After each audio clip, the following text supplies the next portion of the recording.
G'day cocktail lovers. I wanted to share with you my new favourite clarified cocktail recipe. Now, I just made this on a whim a while back. I didn't even record it because I was just making myself a drink, but it turned out so great. Like, it's definitely my new favourite. I had to share it with you. And it was inspired by a pina colada, but it has some different ingredients. I could have done this with the cartoony sportscasters, but that seemed like too much trouble, honestly. Well, excuse the hell out of me for being too much trouble. Yeah, Chuck, that's pretty hurtful to hear. Alright, fine. We'll do it this way. Are you happy now? G'day, cocktail fans. It looks like the Cocktail Dome is not too much trouble after all. Yes, Chuck, it's nice to be tolerated. Well, Arch, I'm in a forgiving mood because we're talking about doing a milk punch. You know what that means. Oh, you get to do that. Yes, it's Milk Punch Monday. Bearing in mind, it may not be Monday when people out there are watching this. Oh, look, Milk Punch Monday's a state of mind, Arch. Day of the week is irrelevant. Fair enough, Chuck. So, what is the milk punch we're seeing today, Mr. Angry?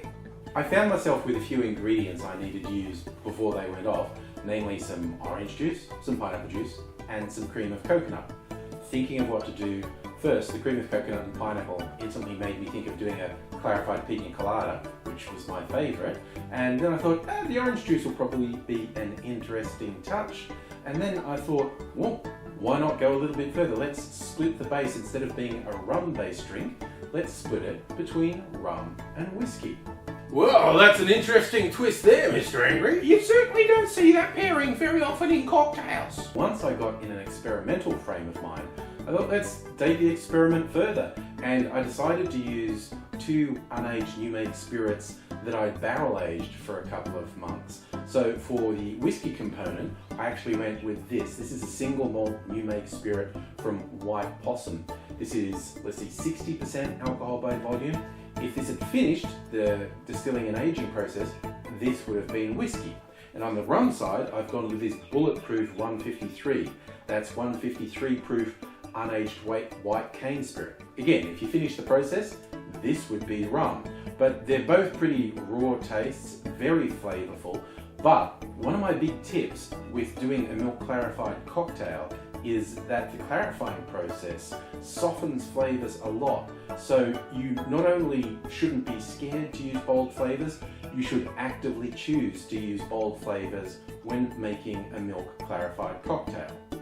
The actual recipe I used was pretty straightforward. I did it in equal parts. Now, if you want to follow along at home, make it to whatever size you want. The size I chose, I was making a bit of a batch, so I did 100 ml orange juice, 100 ml pineapple juice, 100 ml of the whiskey component, and 100 ml of the rum component.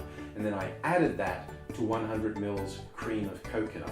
And now that's another important tip. You add the cocktail to the milk element, not the other way around. That will make a difference to your end result.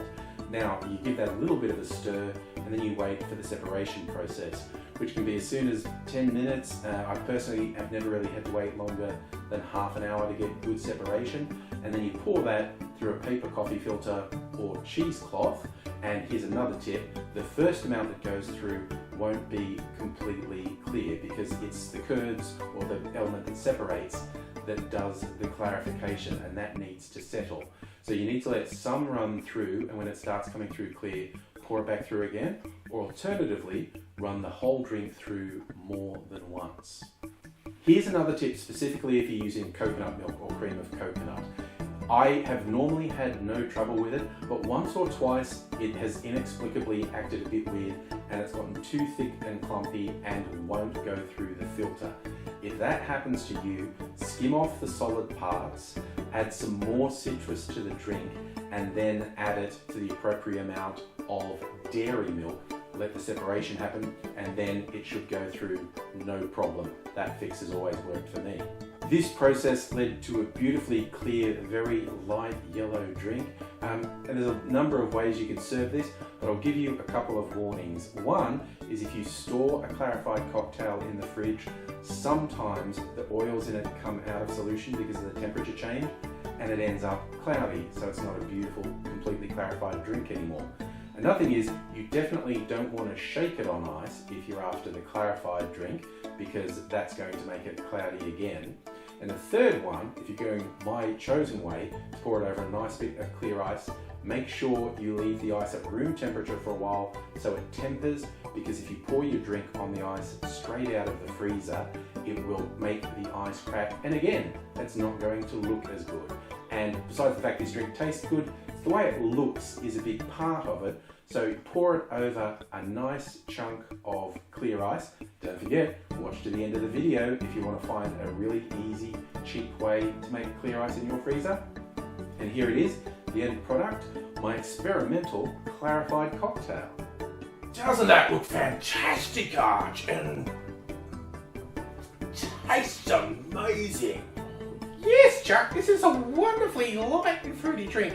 Not at all what you'd expect from those unaged spirits. I'm not a huge fan of orange juice in cocktails, but in this case, the orange flavour's there, but it isn't overpowering. Yeah, and the clarification process has given the drink a silky texture.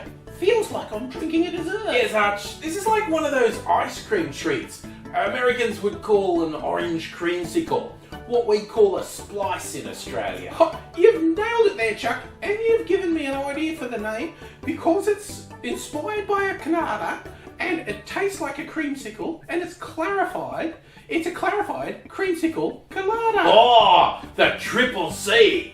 I love it. Oh, this is an incredible texture, and you can't get that without the clarification process. And look, it's a lot of fiddling around, but I say to the viewers at home, it's worth it from time to time. Do it every now and then, treat yourself, because life's too short to waste time on boring cocktails. Cheers! Fucking bird, that's going to get picked up by the microphone, honestly. Bloody come and have sex with me? Shut the fuck up, you horny bastard.